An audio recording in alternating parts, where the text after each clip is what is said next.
감사합니다. 오늘 우리가 로마서 11장 1절서부터 12절까지 말씀, 하나님이 이스라엘을 버리셨느냐라고 하는, 버리셨는가라고 하는 제목으로 함께 하나님의 말씀을 나누고자 합니다. 오늘 이 말씀을 통해서 깨닫는 은혜와 또 응답받는 그런 축복이 넘쳐나시기를 바랍니다.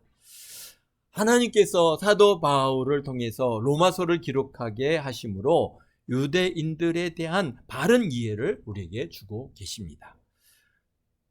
특히 우리 로마서 9장, 10장, 11장을 걸쳐서 유대인들의 구원에 대한 여러 가지 의문점들을 이제 해결해 주고 계십니다.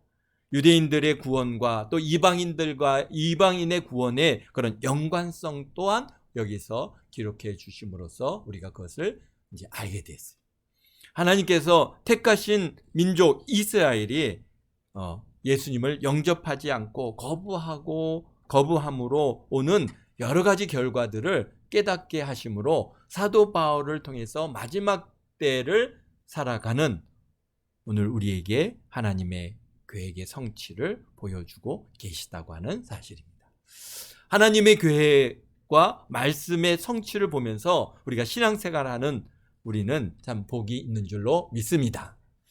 우리보다 앞섰던 선배님들은 사실 그분들은 주를 향한 뜨거운 열정과 그 다음에 헌신과 충성됨이 있었지만, 그러나 하나님의 말씀의 비밀과 신비들이 그분들에게 열려주지 않아 주셨어요.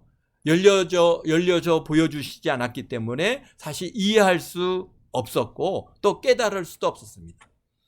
그저 비유적으로 이해하고 넘어갈 수밖에 없었고, 그것으로 인해서 지난 2000년 가까운 시간 동안 사실 어땠습니까? 기독교의 교회가 유대인들을 갖다가 반유대주의로 나가면서 그들을 핍박하고 괴롭혔어요. 그렇습니다. 그러나 지금은 어떻습니까? 하나님의 말씀이 오늘 이제 마지막 때를 살아가는 우리들에게 그 모든 비밀들을 지금 열어 보여주고 계시죠. 정말 지금부터 한 100여 년 전만 해도 상상할 수 없었던 일들이 지금은 이제 성취됐고, 정말 2000년 만에 이스라엘이라고 하는 나라가 다시 회복되어지고, 그곳에 유대인들이 모여서 이제 살고, 이제 곧 성전의 회복이 가까이 와 있는 이런 시대, 우리가 상상할 수도 없었던 일입니다. 우리 앞섰던 정말 1500년도, 1600년도, 1800년도 굉장한 신앙의 그런 부흥기를 갖다가 거쳤지만은 그분들도 그것을 갖다가 상상하지 못했고 꿈꾸지 못했습니다. 그죠? 우리가 이스라엘을, 유대인들을 대신한 그리스찬이다라고 생각해서 대체신학이라고 하는 것들을 내세웠고, 그래서 그냥 어떤 면에서는 유대인들은 다 죽어 마땅한 자다, 그런 결과물의 꽃이 어디 있었다고요? 지난 시간에도 얘기했듯이 1939년도에서부터 45년도까지 2차 세계대전에 유대인들 600만 명이 몰살되게 되는, 사실 그 배경은 바로 그런 대체신학이라고 하는 그런 신학적인 반유대적인 사상이 그의 결과를 낳게 되었습니다. 그러나 오늘 우리 시대는 어떻습니까? 이스라엘이 회복되어졌고 70년이라고 하는 시간이 지난 이 시점, 점점 이제 어떻습니까? 그 이스라엘이라고 하는 나라가 세계의 중심으로서의 역할을 갖다가 지금 해나가고 있지 않습니까? 그러면서 이제는 하나님의 시간표가, 하나님의 카운트다운이 이제 바로 이스라엘이 딱 시작되는 그 시점을 통해서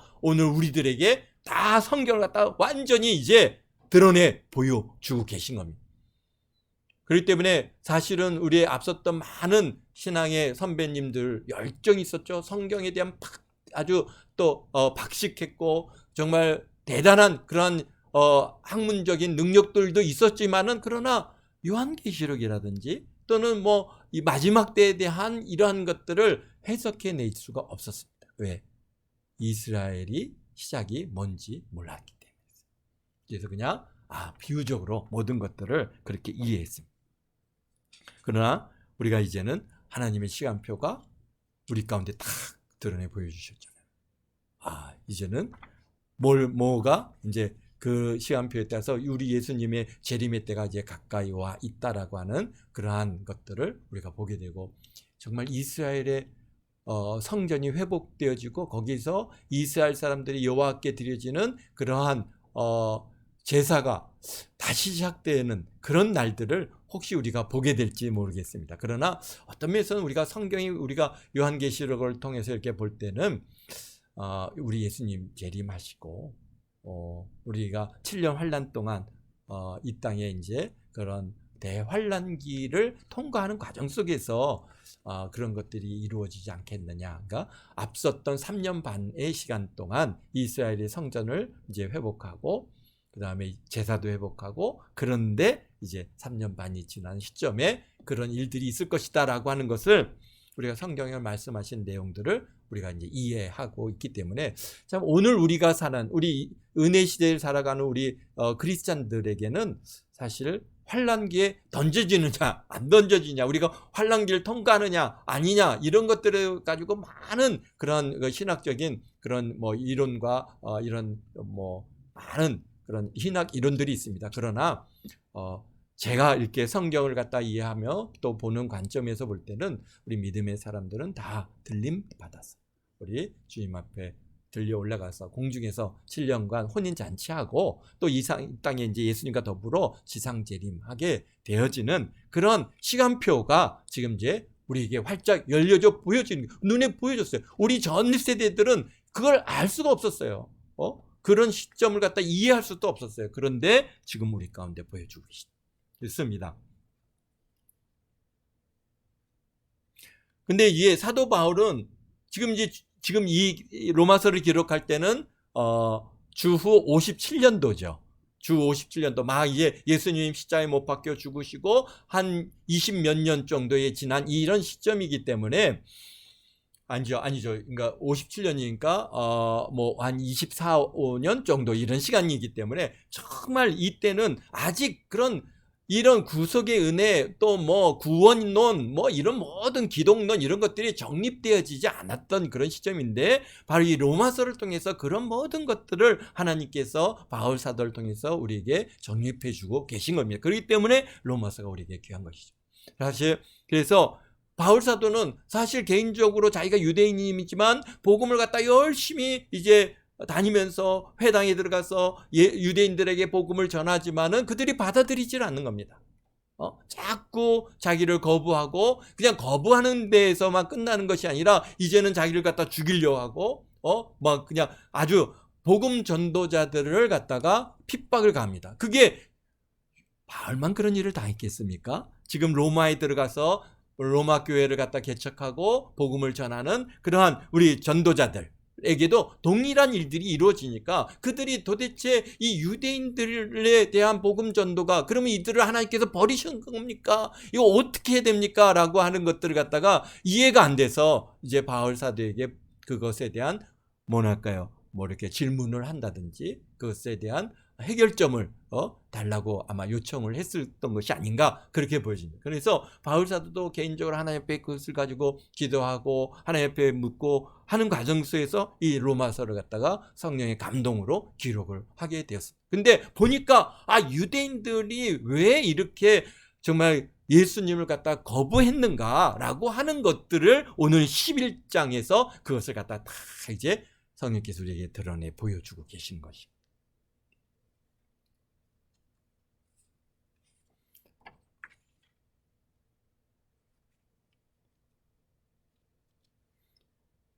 그러면서 이 이제 구원에 대한 원리를 갖다가 우리 10장 9절에서 말씀하시죠. 뭐라고 말씀하십니까?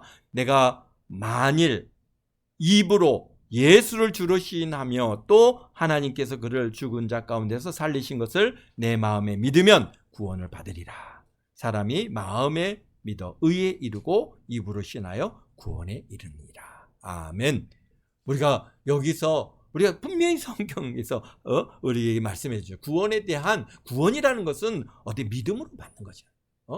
그게 내가 어떤 행위로 얻어지는 게 아니란 말이죠. 그러니까 여기서 뭔가를 갖다가 구원에 대해서 여기서 뭘 해야 된다. 우리가 심지어는 우리가 정말 주일 예배를 갖다가 드려야 된다. 주일 성수해야 된다. 주일 성수 안 하면은 구원 없다. 이거 아니라는 것이죠. 뭐 11절 해야만 구원을 받는다.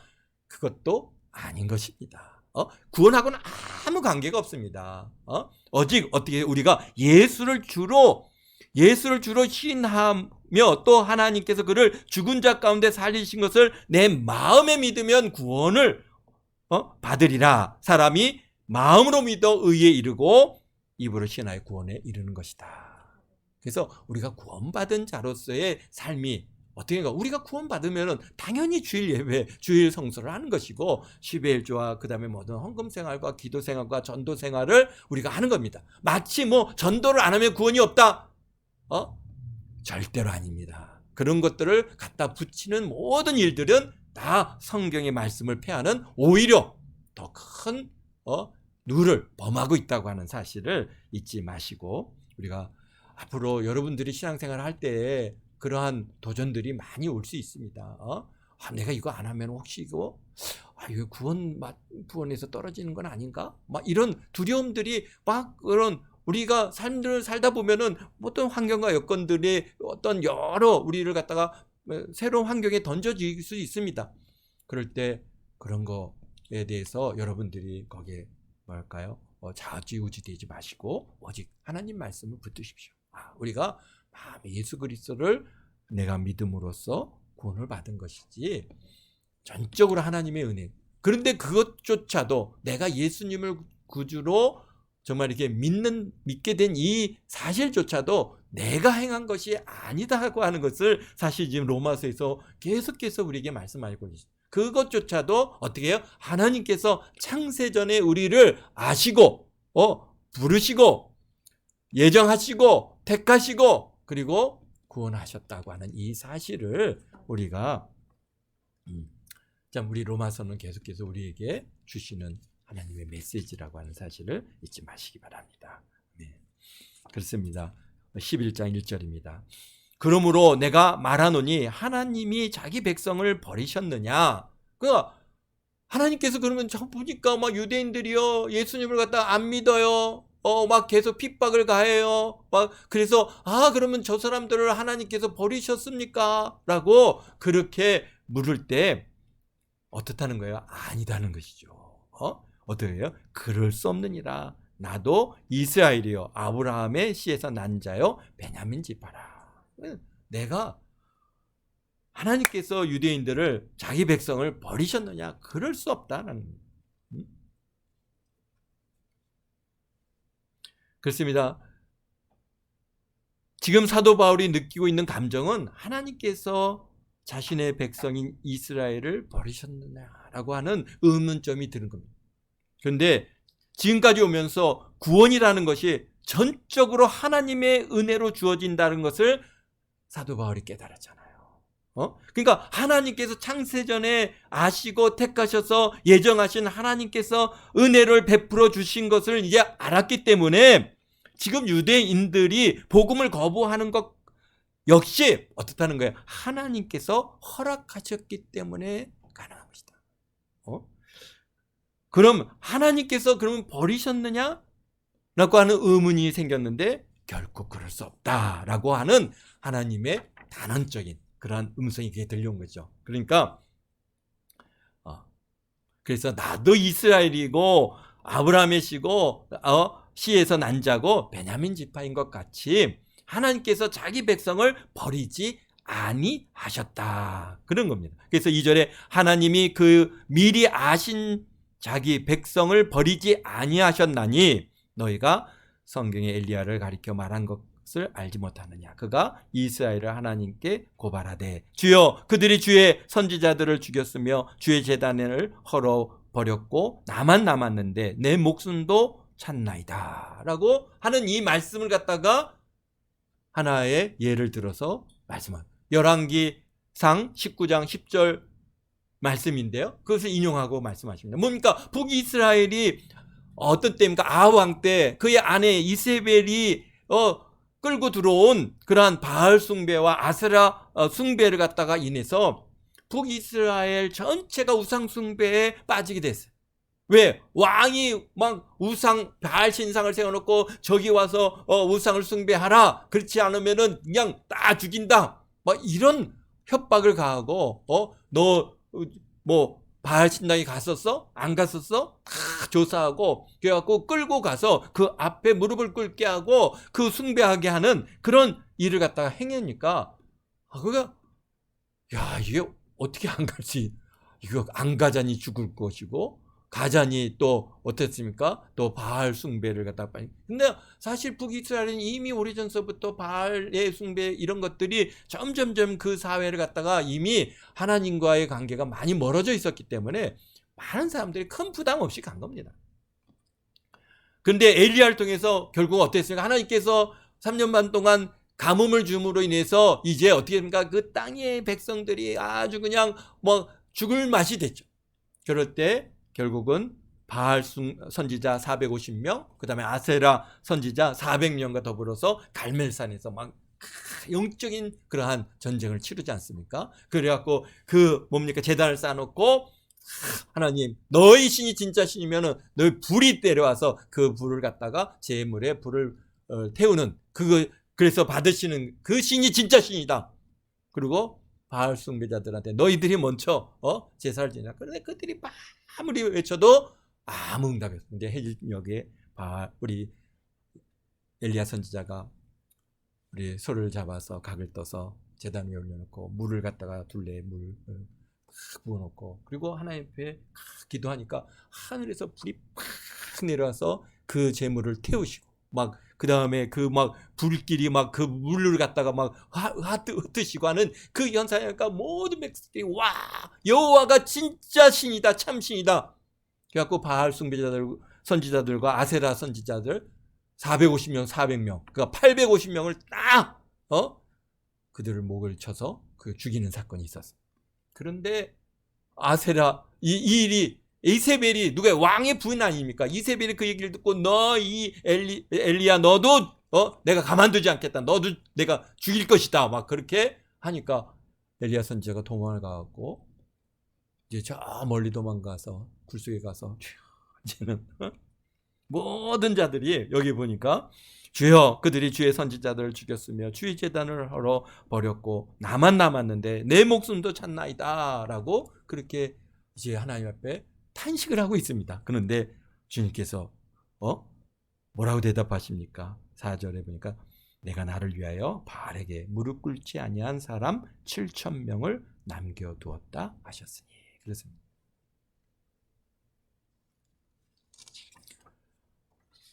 당시 북이스라엘의 백성이 한 200만 명 정도로 예상을 하고 있는데요. 그 중에 7,000명을 우상 숭배하지 않는 사람으로 남겨두셨다. 이 말씀은 참으로 의미가 있는 것이 분명히 7,000명은 주를 향한 열정이 있었고 하나님의 말씀을 어기는 일은 정말 목숨을 바쳐서라도 결코 내가 우상 숭배하지 않겠습니다 해갖고 그 무릎 꿇지 않은 거 아닙니까?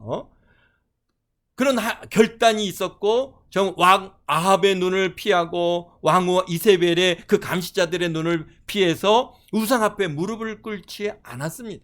그래서 보면은 어떻게 했습니까? 뭐 굴로 들어가서 숨어 있고 뭐 산으로 도망가 있고 그러면서 그 백성들을 갖다 하나님께서 또 먹이셨습니다. 근데 우리가 우리의 기준 그들의 기준으로 볼 때 와 정말 대단한 믿음이죠. 우리 생각해 보십시오. 정말 왕이 막 눈을 부라리면서 그 우상 숭배하지 않는 자들을 다 죽이는 그런 시점에 정말 순교 정신으로 오직 예수로 살으셨구나. 정말 너무나 존경스럽고 정말 우리는 그분들의 그 신앙의 삶을 주목하게 될 텐데요.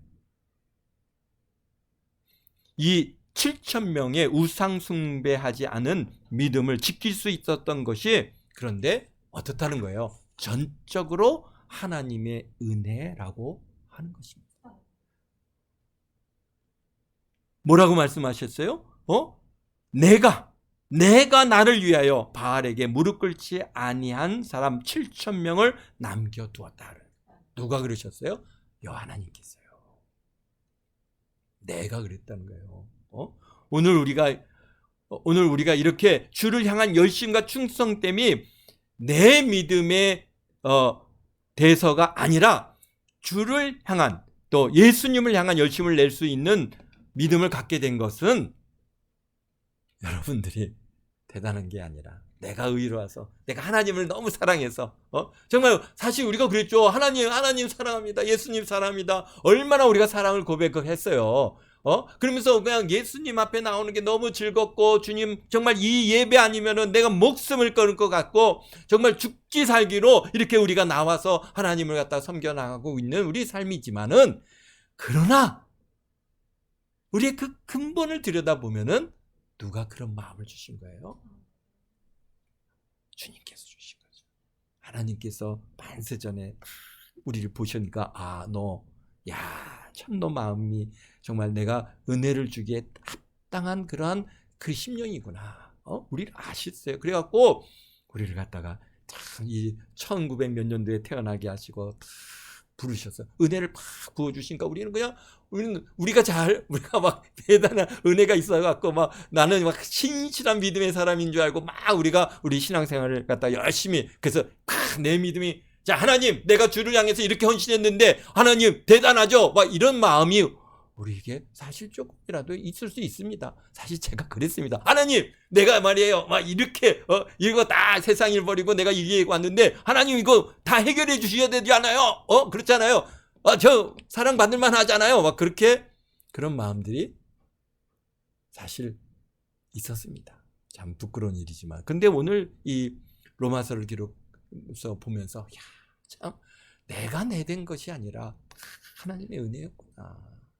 하나님께서 내 마음에도 주를 향하여서 그렇게 주님을 사랑하는 마음을 팍 부어주셨기 때문에 내가 정말 그 핍박과 그 고난 가운데서도 이렇게 나올 수 있었던 것이지, 내가 내 믿음이 좋아서 내가 하나님을 향한 그 충성된 마음이 있어서 아닙니다.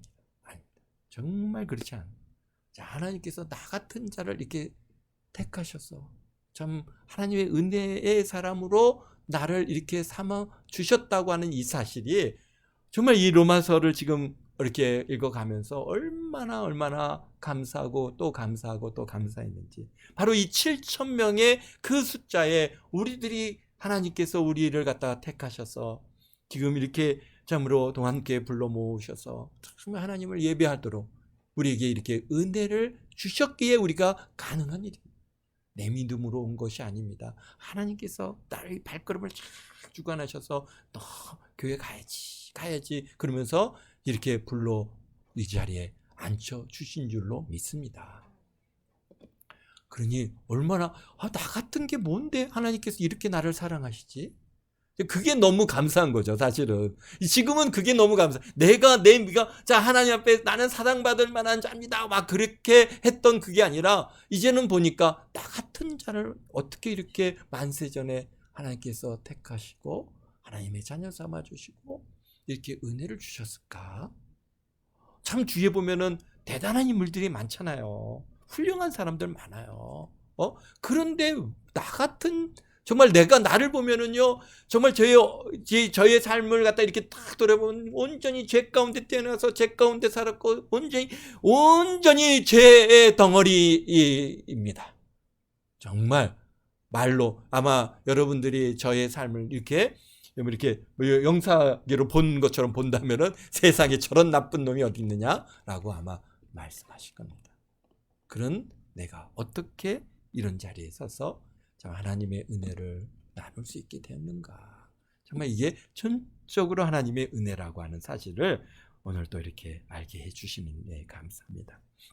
그러면서 5절의 말씀에 그런즉 이와 같이 지금도 은혜로 택하심을 따라 남은 자가 있느니라.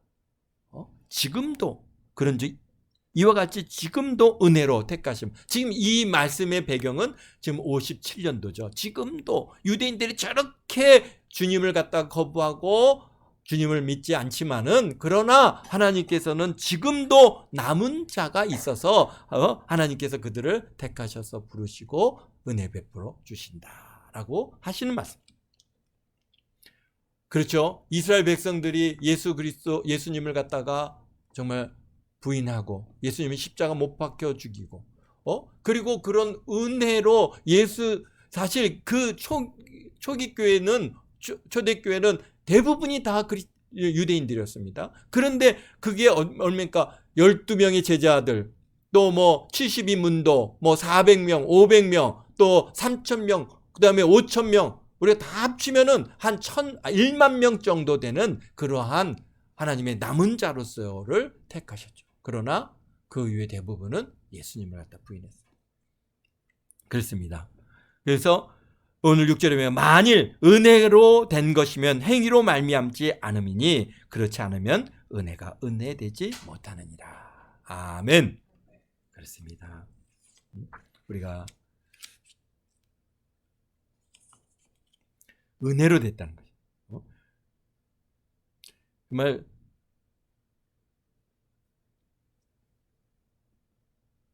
지금도 수백만 명의 유대인들이 있고 뭐 1200만 명 정도 된다 그러지 않습니까? 전 세계에 흩어져 사는 그런 유대인들이 모래와 같이 많다 할지라도 은혜로 택하심을 따라 남은 자가 예수님을 영접하고 예수님을 따르는구나 라고 하는 것이죠.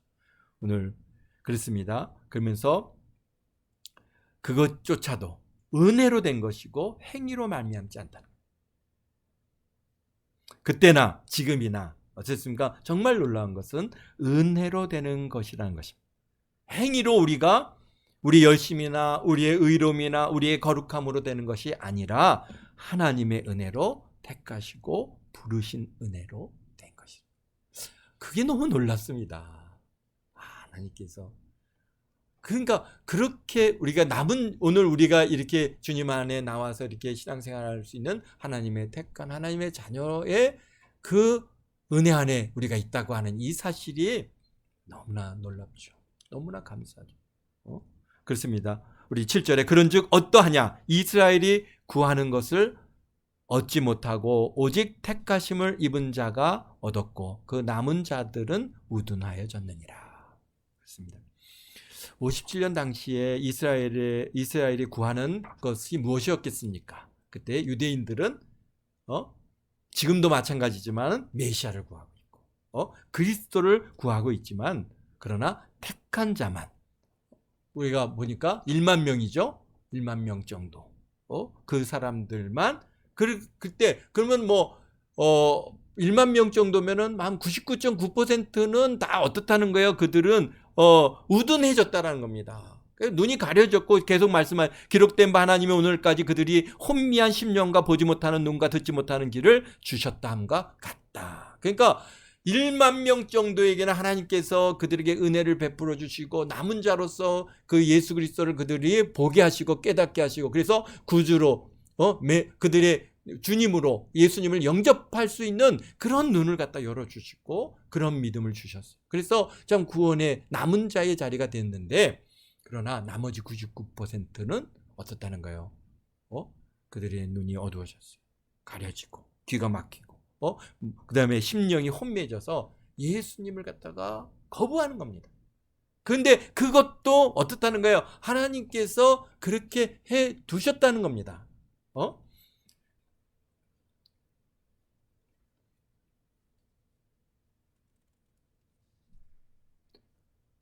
유대인들이 하나님께서 귀를 막으셨어요. 눈을 가리셨어요. 믿지 못하게 하신 거예요.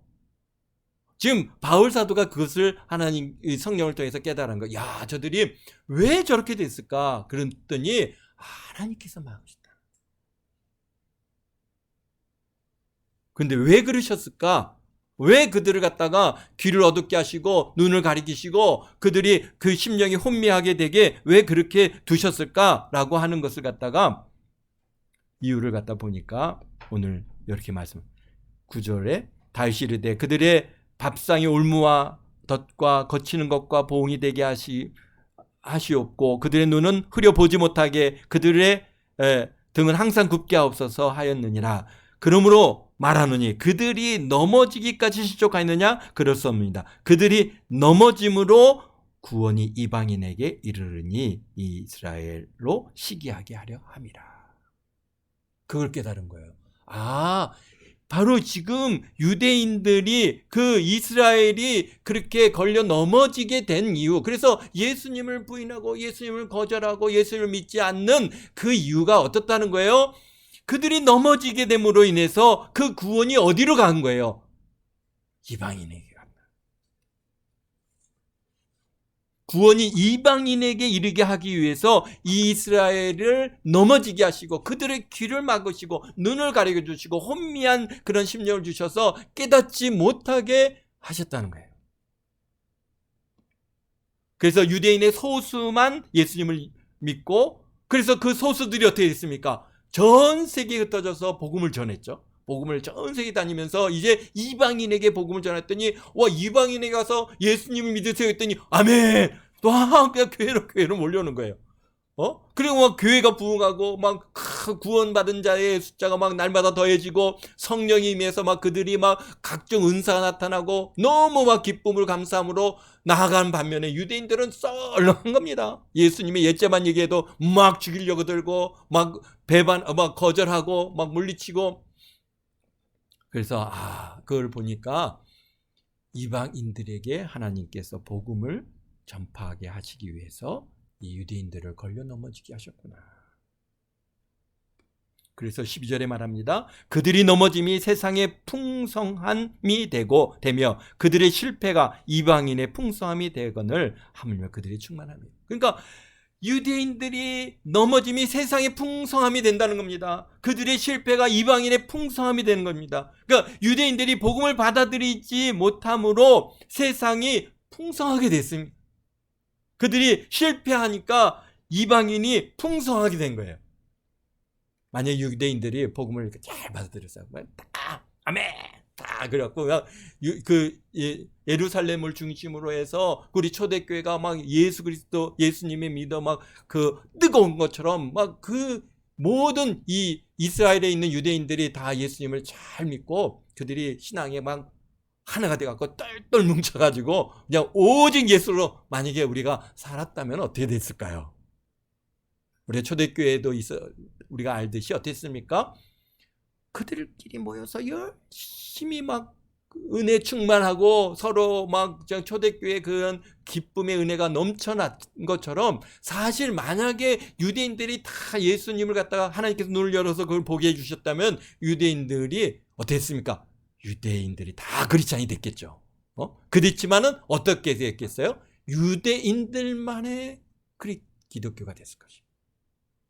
유대인들, 왜? 자기네들끼리 똘똘 뭉쳐서 우리 교회, 우리만, 그러면서 이방인, 너네들은 가까이 오지 마. 결국은 오늘 이 시대에도 유대교를 믿는 이방인들이 몇 명이나 됩니까? 유대교를 믿는 이방인들이 많지 않습니다. 그런 것처럼 만약에 그렇게 이 유대인들이 예수 그리스도를 그때 잘 받아들였다면은 아마 지금 기독교인들은 다 유대인들 기독교가 됐을 것입니다. 그래서 세계 기독교가 지금 유대인들이 0.02%잖아요. 기독교가 아마 0.02%. 우리 이방인들에게는 복음이 약간해서, 왜? 우리가 볼 때 이 기독교하면 저 유대인들만의 그런 종교로 그렇게 보여지고 결국은 거부되는 결과를 갖고 왔을 가능성이 많습니다. 그렇다면 하나님께서, 예수님께서 이 땅에 오셔서 십자가에 죽으시는 이 놀라운 그런 구속의 은혜가 마치 유대인들만을 위한 그 구속이 되고 이방인들과는 전혀 상관없는 그런 정말 그분의 십자가에서의 죽으심의 그 놀라운 축복이 평가절이 됐어요. 그런데 유대인들을 하나님께서 눈을 가렸어요. 그러니까 그리고 막 초대 정말 남은 자 한 1%에만 복음이 탁 들어가게 하시고 그들 갖다 세계 각지로 흩어져서 복음을 전하도록, 그렇게, 왜? 유대 땅에 도저히 살 수가 없으니까 쫙 흩어진 지역으로 가서 복음을 전하고 그것이 이제 땅 끝까지 복음이 전파됐어요.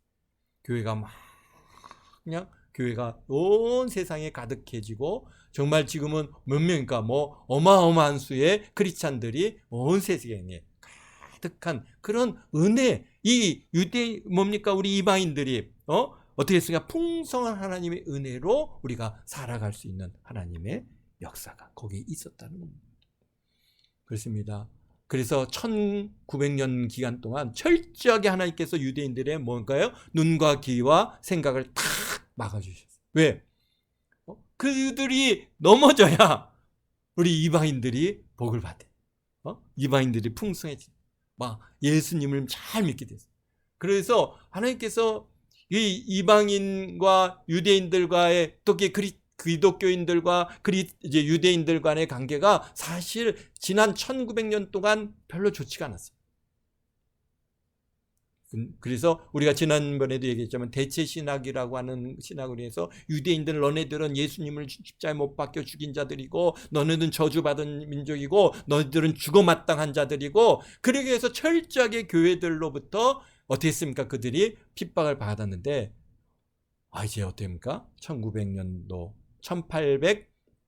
1850년부터 뭔가 이제 친유대 그러한 주의가 교회 안에 나타나기 시작했고 1900년도에 들었으면서 뭡니까? 이렇게 친유대주의의 사상이 막 미국을 중심으로 폭발적으로 성장합니다. 그러면서 오순절 계통의 그러한 신학 교회들이 어땠습니까? 친유대주의로 계속해서 하나님께서 막 엄청난 은혜를 부어주셔서 사실 뭐 우리들도 그렇고 우리 뭐 그 다음에 오순절 계열에 있는 교회들도 그렇고 굉장히 우리가 사실 굉장히 교류가 깊게 이루어지면서 뭐 성결교회나 뭐 또는 뭐 순복음교회나 이런 교회들이 크게 성장해서 오늘 전 세계를 볼 때 대부분 우리나라에만 장로교가 사실 많이 있지 전 세계적으로 침례교하고 그 다음에 오순절 계열의 교회들이 아주 강력한 큰 교단으로 지금 하나님께서 사용하고 있습니다. 그래서 그런 모든 것들이 이제 여기서 말씀하신 것처럼 그들이 넘어지기까지 그러나 실족하였느냐? 아니라는 거예요. 그럴 수 없단 말이에요. 실족하지는 않았습니다. 넘어졌을 뿐이지. 그러니까 완전히 그 주님께로부터 완전히 떨어져 나간 것은 아니라는 겁니다. 때가 되니까 하나님께서 어떻게 해요? 그들의 눈을 열어주시죠. 보게 하시죠. 깨닫는 영을 부어주시죠. 우리에게 주셨던 이런 은혜들을 그 유대인들에게 다 부어주시는 거예요. 그러니까 그들이 어떻게 했습니까? 이제 예수님이 메시아시구나. 우리의 구주이시구나. 그게 믿어지는 거예요. 우리가 믿었던 것처럼 그들도 믿어지는 거예요. 그러니까 그때서야 어떻게 했습니까? 메시아닉 주라고 해서 그런 유대인들 중에 크리스찬들이 나타나기 시작하고 그래서 복음이 어떻게 했습니까? 자꾸 점점 서쪽으로 전달되고 미국을 통해서 대한민국에 왔죠. 대한민국을 통해서 이제 어떻게 합니까? 이스라엘에까지 우리가 복음을 전하게 되고 이스라엘이 많은 사람들이 이제 크리스찬들이 지금 나타나기 시작했어요. 그래서 그런 이 마지막 때에 하나님께서 행하시는 유대인들이 크리스찬들이 나타나기 시작한 거예요. 상상할 수도 없는. 왜? 지난 1900년 동안 얼마나 기독교가 이 유대인들을 갖다 핍박을 가했는지 모릅니다. 우리가 여러분들 뭐 유럽사를 이렇게 들여다보면은 이 유대인들을 갖다가 어떻게 합니까? 완전히 뭐 괴물같이 정말 저들은 죽어마땅한 자들이라고 그렇게 여기면서 핍박을 가했기 때문에 교회에 대한 거부 반응이 유대교회에 굉장히 많았습니다. 그래갖고 뭐 기독교 하면 정말 치를 떠는 거예요. 그런데 친유대주의가 나오면서 막 유대인들 당신들을 사랑합니다. 당신들을 위해서 기도합니다. 당신들은 잘 돼야 됩니다. 막 그러면서 친유대주의적으로 교회가 받아들이고 서로 왕래하고 교류하다 보니까 그들의 마음들이 자꾸 이제 오픈되는 거예요. 오픈되면서 이제 기독교에 대한 예수님에 대해서 관심을 가져보고 저들이 왜 우리를 이렇게 좋아하지? 그러면서 이제 관심을 갖게 하나님께서 그런 분위기들을 만들어가고 있는 줄 믿습니다. 어쨌든가 우리가 이 바울 사도가 보니까 유대인들이 저렇게 걸려 넘어지고 저렇게 교회를 핍박하고 예수님을 갖다가 멀리하는 이것조차도 하나님께서 우리 이방인들에게 은혜를 주시려고 이방인들에게 그들에게 복음의 은혜를 주시고 그들을 풍성하게 하시고 그를 부유케 하기 위해서 유대인들의 눈과 귀를 마음을 탁 닫아버리셨구나 라고 하는 것을 깨닫게 됐고 알게 됐습니다. 그러니까 참 오늘 우리의 우리가 우리 교단이나 저는 친유대주의에 있습니다. 왜? 그들을 우리가 사랑해야 되고 그들을 축복해야 되고 그들이 이제 이 마지막 때에 이스라엘이라고 하는 나라가 세워졌기 때문에 하나님께서는 그 이스라엘을 이제 복음화하시는 이 귀한 일들을 이루어 가실 줄 믿습니다. 그러기에 참 지난 2000년 동안 얼마나 그들이 고난의 삶을 살았는지 우리가 가히 표현할 수 없을 정도의 고난의 시간을 살았습니다. 예수님은 십자가에 못 박혀 죽이면서 그 피를 우리와 우리의 자손들에게 돌린다고 하는 그 말이 얼마나 무서운 얘기였는지, 그 2000년 동안 그들이 얼마나 많은 피를 흘리며 얼마나 많은 고난을 겪었는지 우리가 보았습니다. 그러나 그것조차도 오늘 우리에게 은혜를 주시려고, 오늘 우리가 이렇게 예수님을 믿고 이렇게 참 은혜 안에 풍성한 영적인 풍성함을 우리가 누리면서 살아갈 수 있는 그 밑에 깊은 배경은 바로 유대인들의 희생과 그들의 눈 가림이 있다고 하는 이 사실. 그러나 이제 하나님께서 그들의 눈을 열어주시겠죠. 그럼 얼마나 그들이 빨리 주님께로 달려올 것이고 주님을 섬기는 이 일들이 우리가 하는 이것과는 비교가 안 될 정도로 그런 헌신된 그런 놀라운 삶을 살아가게 될 줄 믿습니다. 기도하겠습니다. 거룩하신 아버지 하나님, 참 우리 유대인들 이스라엘이 주님을 거부하고 예수님을 부인하고 거절했던 이 모든 것들이 참으로 오늘 우리에게 풍성함을 주시고 우리를 부욕해 하시고 참 예수 그리스도를 구주로 영접하여 하나님의 자녀로 살아갈 수 있는 그런 귀한 은혜를 주시기 위해서 하나님께서 저 유대인들을 또 아버지 사용하셨음을 우리가 보았습니다. 참으로 이 마지막 때 유대인들 참 이스라엘의 회복을 통해서 이제 하나님의 역사가 또 시간표가 이제 아버지 하나님 이제 시작되고 있는 이 시점에 우리가 살게 하신 거 감사합니다. 참 저희들이 하나님께로부터 사랑받을 만한 것이 아무것도 없는데 우리 하나님께서는 우리를 택하시고 하나님의 자녀 삼아주시고 이렇게 열심히 주님을 섬겨갈 수 있도록 은혜를 주셨으니 감사합니다. 아버지 하나님, 이 은혜로 인하여 오늘도 감사하고 오늘도 기쁘고 하나님 앞에 영광 돌리오니 주님 홀로 영광 받아주시고 하나님의 계획하신 모든 일들이 이 땅에서 온전히 이루어지기를 원합니다. 주님 영광 홀로 받아주옵소서. 우리도 함께 모든 성도들 아버지 하나님 또 한 주간 은혜로 붙들어 주시고 주일날 모일 때까지 하나님의 그 임재하심과 하나님의 동행하심이 우리도 함께 모든 성도들에게 함께 하심으로 참 마음에 소원다는 것들 또 기도의 제목들이 다 이루어지고 응답됨으로 기쁨을 누리고 즐거움으로 아버지 하나님 하루하루를 다 살아가도록 은혜 내려 주시니 감사합니다. 영광 받아 주옵소서.